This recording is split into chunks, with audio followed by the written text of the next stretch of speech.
semuanya, welcome back to this channel. Kali ini aku mau menjelaskan tentang metode dan media untuk promosi kesehatan. Jadi, kita sudah tahu bahwa perubahan perilaku dan perubahan masyarakat, lingkungan yang sesungguhnya adalah tujuan utama dari promosi kesehatan. Dan di dalamnya melibatkan proses yang namanya proses belajar. Jadi, dalam proses belajar itu harus terdapat metode dan media yang digunakan untuk proses belajar ini, sehingga mudah disampaikan oleh si pengajar dan mudah diterima oleh si penerima atau learner. Jadi, setelah mempelajari materi ini, diharapkan kalian semua itu bisa memahami arti metode dalam pendidikan kesehatan. Lalu, menjelaskan jenis-jenis metode dalam pendidikan kesehatan. Nah, sekarang kita lihat dulu ya, arti dari metode itu apa. Jadi, arti dari metode adalah cara atau pendekatan tertentu untuk memberikan pendidikan kesehatan. Nah, secara garis besar, cara untuk memberikan pendidikan kesehatan ini dibagi jadi dua. Yang pertama adalah metode didaktif, yang kedua metode sokratik. Kita lihat, metode didaktif adalah metode yang didasarkan atau dilakukan secara satu arah. Contohnya, misalnya peserta didiknya ini bersifat pasif. Jadi yang aktif di sini adalah si pengajarnya. Misalnya saat memberikan penyuluhan kesehatan, si pengajarnya memberikan leaflet, atau bisa memberikan brosur, atau memberikan ceramah yang disiarkan melalui radio atau televisi. Nah, untuk metode didaktif ini, tingkat keberhasilannya itu sulit untuk dievaluasi, karena sifatnya hanya satu arah. Peserta didiknya sifatnya pasif, diam saja membaca pengumuman yang ada di leaflet, yang ada di film, atau ceramah yang diberikan lewat radio. Hanya pendidik saja yang aktif di sini. Lalu, metode yang kedua ada metode sokratik. Nah, metode ini dilakukan secara dua arah, di mana bukan hanya pengajar yang bersifat aktif, tetapi peserta pun bersifat aktif dan kreatif. Nah, metode-metode ini nanti akan dibagi menjadi beberapa lagi metodenya. Dan ini semua disesuaikan dengan tujuan pendidikan. Misalnya kita mau memberikan pendidikan kesehatan kepada anak SD, maka lebih cocok metode sokratik, yaitu kita ngajak anak SD untuk langsung mendemonstrasikan apa yang diharapkan, misalnya cuci tangan bersama. Lalu di dalam metode juga kita pilih itu tergantung pada kemampuan si pendidik. Misalnya, kalau memang kita tidak mampu membuat leaflet, berarti kita langsung saja berikan penyuluhan atau memberikan video secara satu arah. Tetapi memang pada saat itu tidak memungkinkan, maka kita langsung saja berikan penyuluhan kesehatan atau langsung diajarkan face to face. Lalu, aspek pemilihan metode yang berikutnya bergantung pada besarnya kelompok sasaran atau kelas.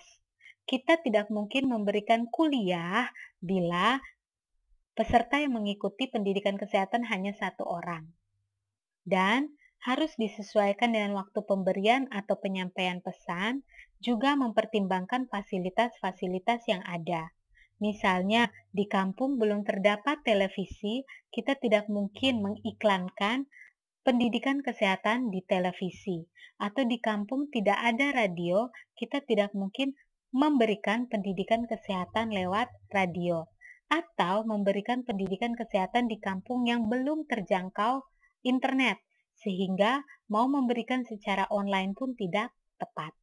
Jadi harus mempertimbangkan fasilitas-fasilitas yang ada. Nah, sekarang kita lihat metode-metode.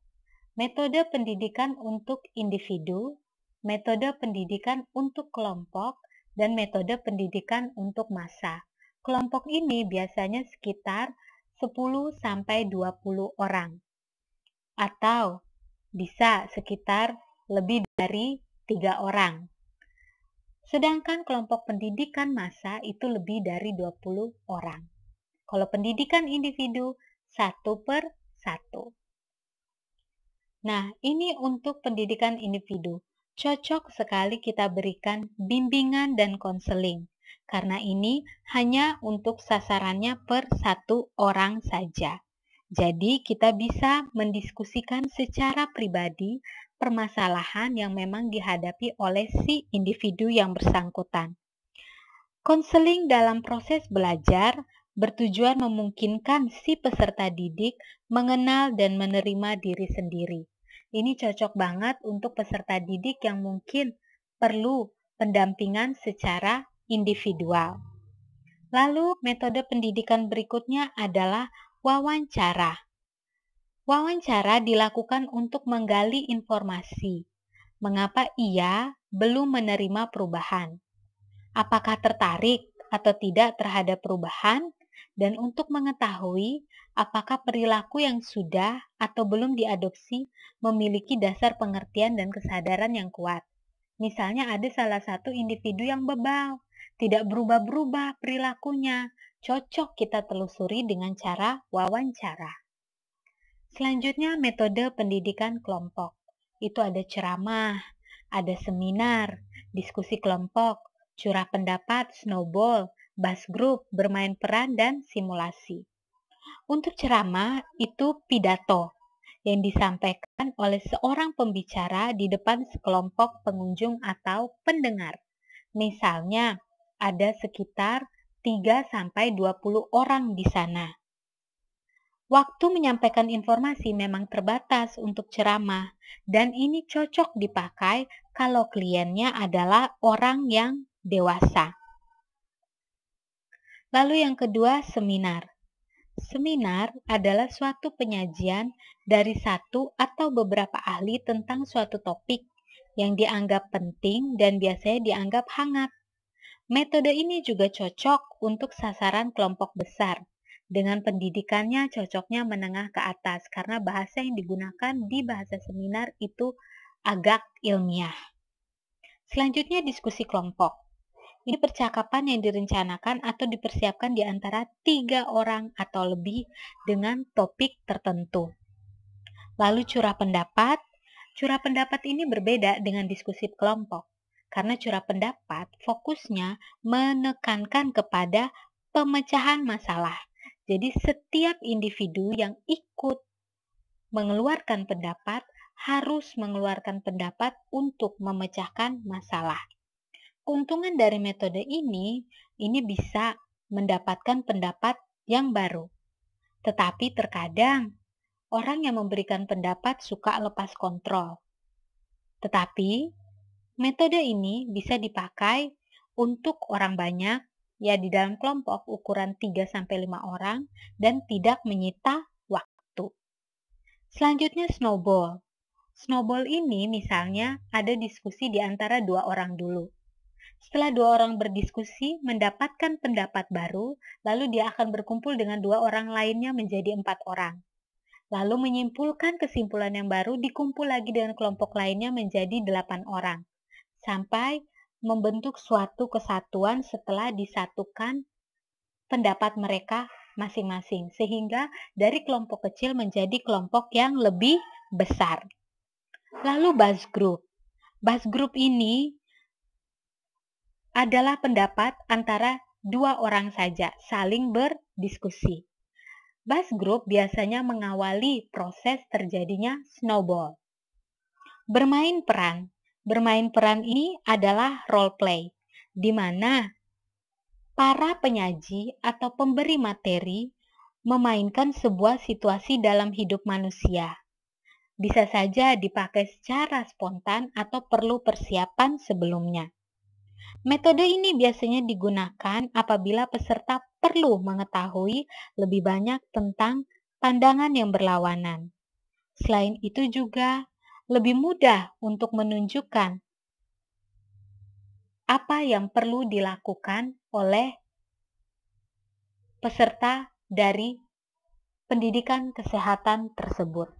Keuntungan metode ini adalah karena bermain peran, jadi ini sangat menarik perhatian. dan mudah dipahami oleh peserta pendidikan kesehatan, dan membangkitkan semangat untuk memecahkan masalah. Metode pendidikan kelompok yang terakhir adalah simulasi. Simulasi ini biasanya dibawa menggunakan alat-alat peraga atau alat-alat bantu. Misalnya, alat-alat suntik yang sering dibawa oleh perawat atau tenaga kesehatan. Atau peserta pelatihan diberikan simulasi tentang cara memadamkan api. Nah, itu cocok.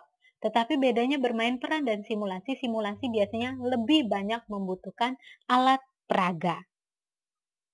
Lanjut, metode pendidikan massa yang paling efektif adalah ceramah umum. Biasanya diberikan pidato di depan banyak orang, lebih dari 20 orang. Ini adalah metode yang sangat ekonomis bagi orang-orang yang memang mungkin yang hadir saat penyuluhan itu sangat banyak. Kita lanjut ke media atau alat peraga. Tadi ngomongnya metode, sekarang media. Media adalah alat yang digunakan oleh pendidik dalam menyampaikan bahan pendidikan atau pengajaran. Sedangkan prinsip pembuatan alat peraga atau media, bahwa pengetahuan yang ada pada setiap orang diterima dan ditangkap melalui panca indera. Makanya kita suka pakai alat peraga karena apa? Itu bisa merangsang sensori persepsi dari si penerima materi. Khususnya di sini alangkah lebih baik lagi digunakan alat peraga yang sifatnya audio visual. Bukan hanya audio saja, tetapi ada juga visual atau gerakannya. Karena berdasarkan penelitian menunjukkan orang akan lebih tertarik dan informasi tersebut akan lebih mudah terserap bila diberikan secara visual juga, tidak hanya audio. Nah, kita bisa lihat intensitas alat peraga. Teman-teman bisa lihat, ada kata-kata, ada tulisan, rekaman, video, radio, film, televisi, sampai ke benda asli.